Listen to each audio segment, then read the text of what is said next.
الله أكبر الله أكبر الله أكبر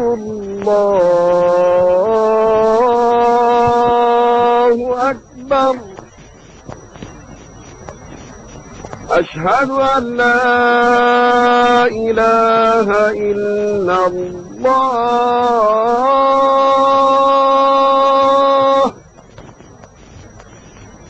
أشهد أن لا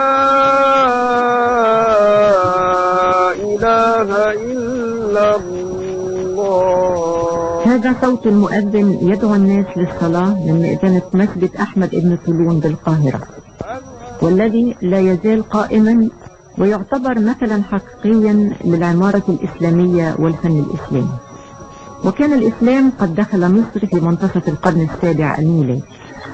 أكثر من 13 قرنا هو عمر الإسلام في مصر حتى الآن.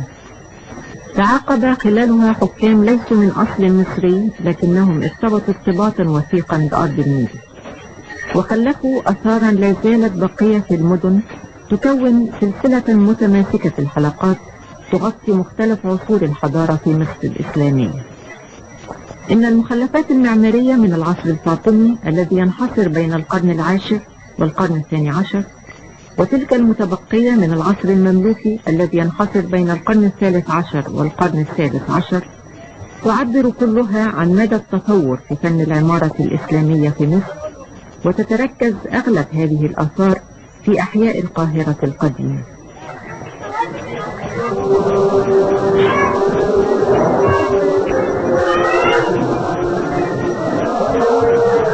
في الماضي كان يوجد هنا قصر كبير يرجع لسنوات الحكم الفاطمي الذي ساد في مصر وفي جزء كبير من شمال افريقيا خلال قرنين من الزمن. لقد ضاعت معالم القصر تماما، ويشغل اليوم موقعه سوق خان الخليلي الشهيرة، والتي أنشئت منذ عام 1400 ميلادية.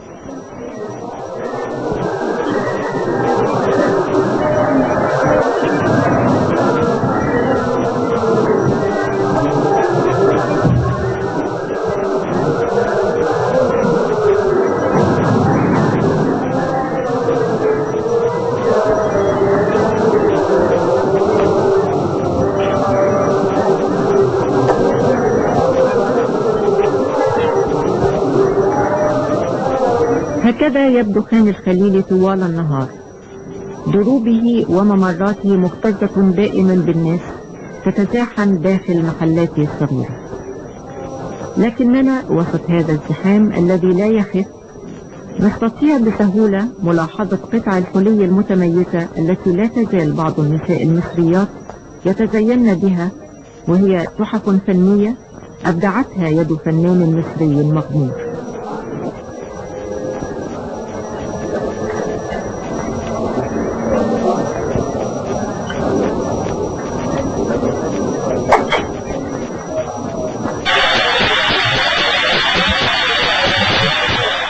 هذا الفنان الغير معروف الذي يبدع هذه النماذج المعقدة من المصاغ والحلي يمارس عمله الخارق في ورش خاصة بالأدوار العليا بسوق خان الخليلي.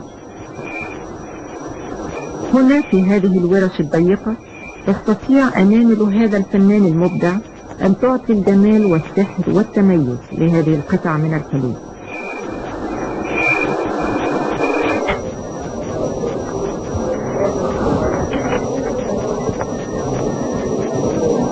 هناك منتجات كثيرة غنية ومتنوعة، منتجات من الذهب ومن المعادن المختلفة، ومنتجات من الخشب المحفور، ومنتجات من العاج، وأغلبها يتمثل بشكل رئيسي في الأشياء التي لها استخدامات في الحياة اليومية.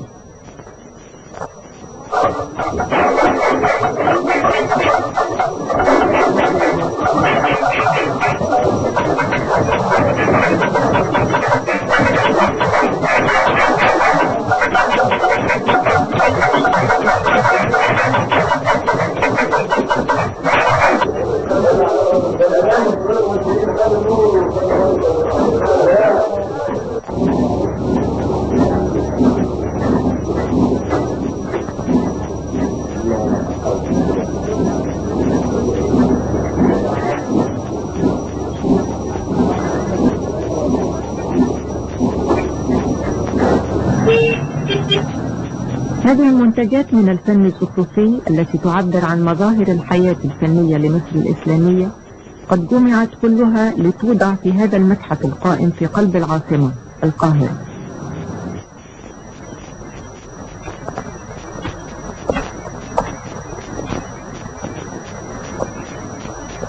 وأول ما يطالعنا في البهو القائم بمدخل المتحف هذه النسخة الخطية النادرة من المصحف الشريف التي نراها معروضة في دولاب عرض مصنوع من الخشب المطعم بالعاج. هذه النسخة الخطية من القرآن الكريم تعود إلى السنوات المبكرة من عصر الخلفاء الأمويين، وهي مكتوبة بالخط الكوفي.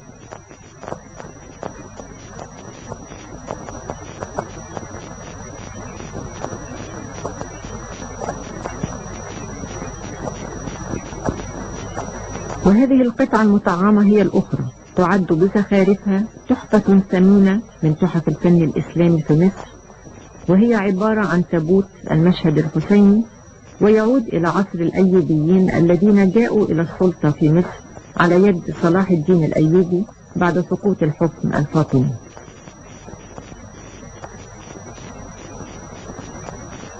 هذه النافورات الجميلة من الفسيفساء أعيد إنشاؤها بقاعات المتحف، وهي مجرد نماذج قليلة من النافورات العديدة التي ملأت أصواتها أرجاء قصور الخلفاء في مصر.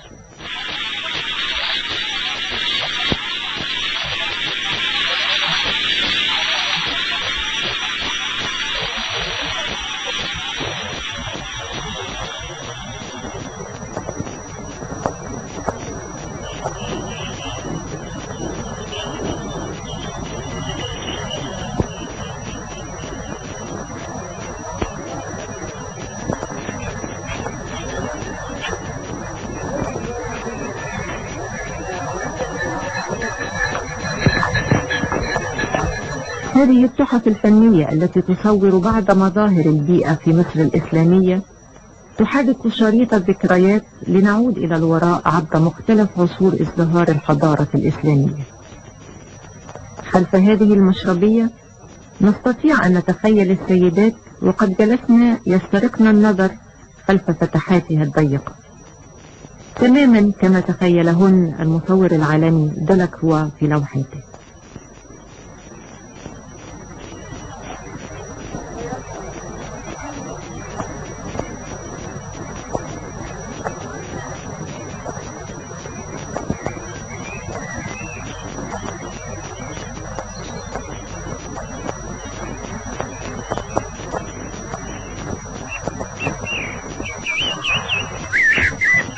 من المظاهر الهامة لتصميم المساكن في مصر الإسلامية مراعاته لأن يتمتع السكان بالراحة وبالحرية التامة، ومن ثم فقد عولجت المساكن بمعالجات معمارية وأساليب فنية يجعلها تختلف عن الخارج القاسي بشكل حاد، فكانت القدرة والماء والبرودة والظل في الداخل مقابل الحر والشمس والوهج والجفاف في الخارج.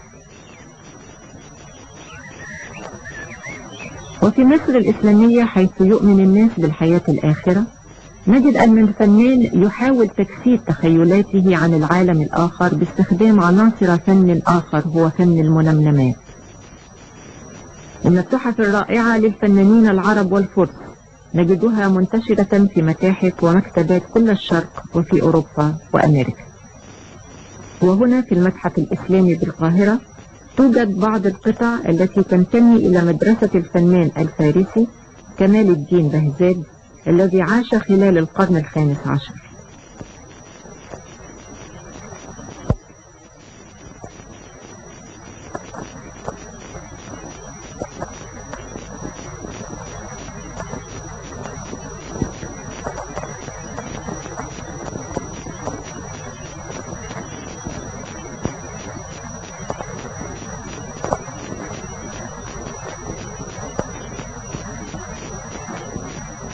هذه المظاهر التي نشاهدها في بعض دروب القاهرة القديمة تؤثر فينا وتجعلنا نعود بخيالنا إلى الوراء أكثر مما قد تفعله القطع المعروضة بالمتحف. نستطيع أن نتخيل قصة قمر الزمان وقصة شجرة الدر وغيرهما من شخصيات القصص والأساطير المصرية، وكل هذه القصص يمكن إعادتها كاملة في هذه القصور الفخمة التي لا زالت القاهرة تضم بعضا منها.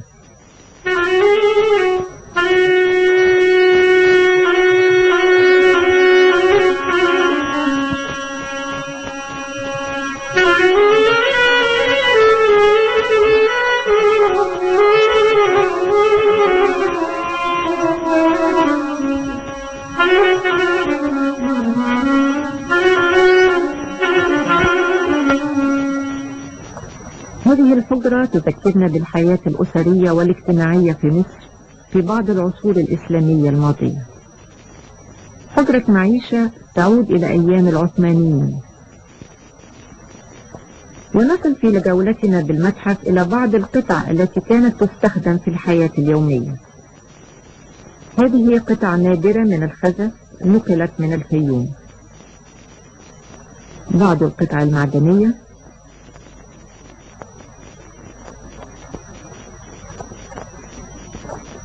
إبريق من النحاس صنع صنبوره على هيئة ديك وجد في قبر مروان ابن محمد آخر خلفاء بني أمية في مصر. إناء من المرمر يعود للعصر الفاطمي.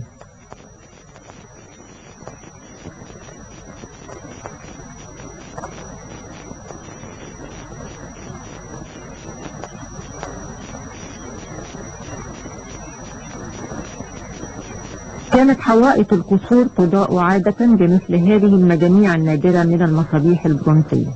وقد حرص المتحف الإسلامي في مصر أن يخصص مكانا لهذه المجموعة الفنية من مصابيح المنازل ومصابيح المساجد المصنوعة من البرونز ومن غيره من المعادن. غير أن ما يبهر الأنظار بصفة خاصة قاعة ثريات المنازل والمساجد المصنوعة من البلور، وهي ترجع إلى العصر المملوكي بين منتصف القرن الثالث عشر وبداية القرن الخامس عشر. ونلاحظ أنها مصنوعة بطريقة الترصيع بالمينا، وهي طريقة فنية انتشرت في العصر المملوكي وتعتمد على رسم الزخارف بالمينا على الزجاج في هيئة حيوانات وطيور ونباتات. وقد بلغت حدا من الروعة تفصح بشكلها المتناسق وزخارفها الجميلة عن سمو ذوق الفنان المصري وعن جمال الفن الإسلامي وروعته.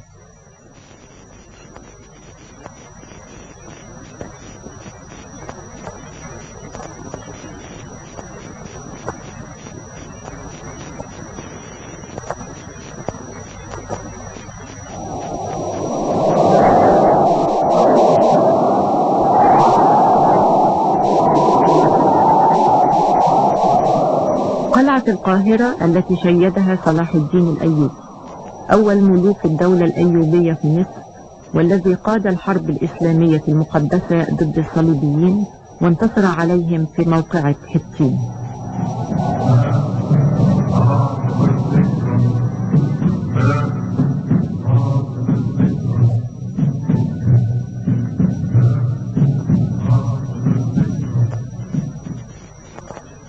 ونعود للمتحف الإسلامي بالقاهرة لنستعرض بعض آثار الانتصارات الإسلامية من خلال مجموعة غنية من الأسلحة التي تعود إلى العصور المختلفة. إن الفخامة والأناقة التي تبدو بها بعض هذه القطع تجعلنا ننسى أنها أدوات للقتل. من أمثلة ذلك هذا السيف الأنيق وهو سيف سعيد باشا، وكذلك هذا الخنجر المرصع بالماس واللؤلؤ وهو خنجر محمد تيمور كاشف.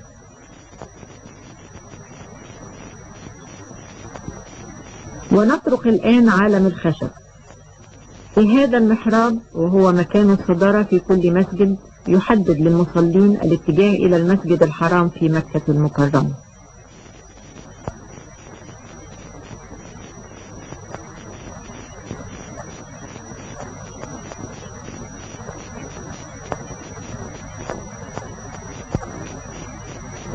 يبدو الخشب مشكلا بصورة رائعة تدعو للإعجاب. فالخشب بين أنامل الفنان المصري يصبح بمثابة عجينة سهلة لينة يستطيع الفنان أن يشكلها بأية صورة يريد. الاستعانة بالتصوير في تزيين الجدران أمر كان معروفا في مصر من أيام الفراعنة، وكان معروفا أيضا عند العرب. ولما جاء الإسلام اقتصر المسلمون في استعمال التصوير على تزيين القصور والحمامات فقط دون دور العبادة، ليس رفضا للتصوير كفن، ولكن سموا بالإسلام كدين يرتفع فوق الماديات.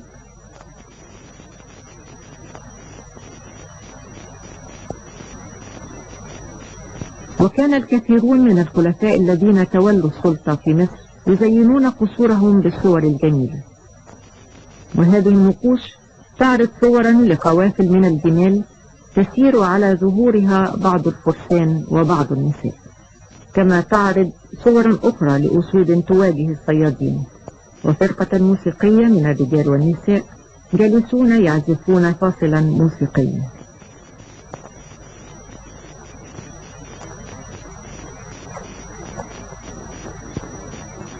على عكس الصورة التي توجد عليها فصول المدارس حاليا، فهذه مدرسة لتحفيظ القرآن الكريم من رشيد،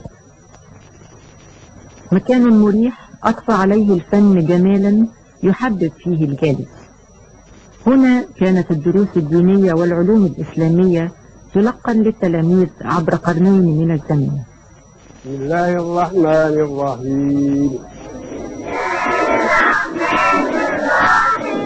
عما يتساءلون عن النبأ العظيم.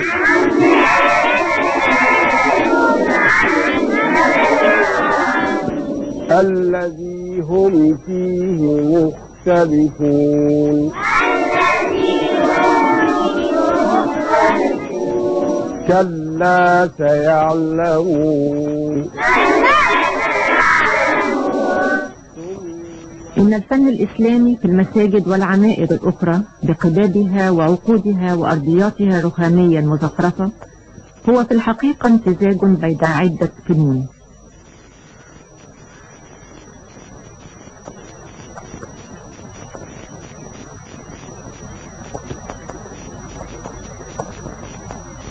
فقد أخذ الفن الإسلامي من الفنون المصرية والبيزنطية والفارسية، ولكنه صورها ونسقها وبلغ بها درجة من الكمال.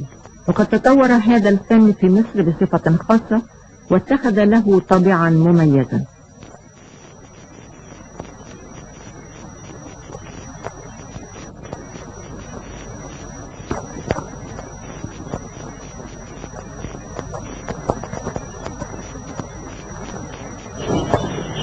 ومن أسباب ازدهار هذا الفن في مصر حرص كل حاكم على أن يترك أثرا يذكر الناس به، فكان يبني مسجدا.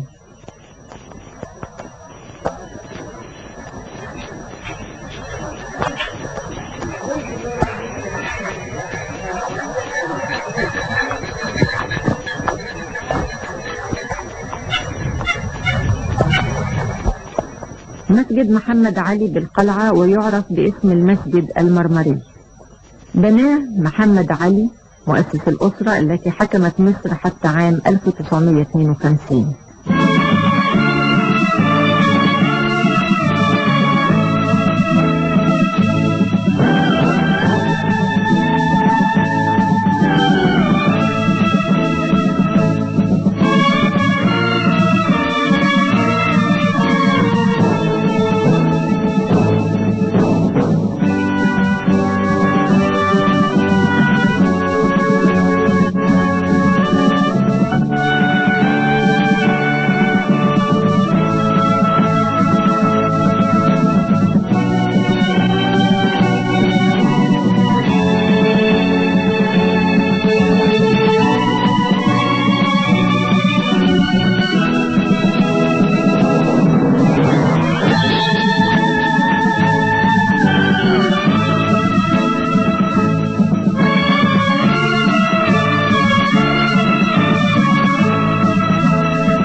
وهو يقف هنا فوق القلعة يمثل آخر صفحة في مرحلة من تاريخ مصر ضمن تاريخها الحضاري الطويل الممتد عبر الزمن والعصور بلا توقف.